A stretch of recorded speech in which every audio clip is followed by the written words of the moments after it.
Today I will talk about how can you enable notifications on your RetailMeNot app. We're going to figure out the solution on how you can do that on your app. So you just follow this ways, then it's going to work with you. All you have to do in verse, you just go down here.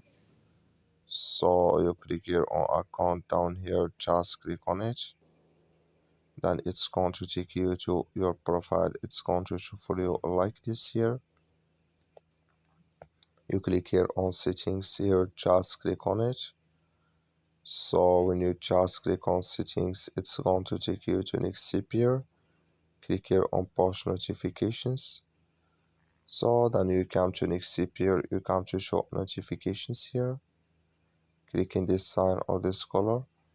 Like you see here, color show for us here. That's the main notifications enabled with us now. That's all you have to do. I wish know you I get it. That's all. Thank you for watching. Don't forget to support us by liking.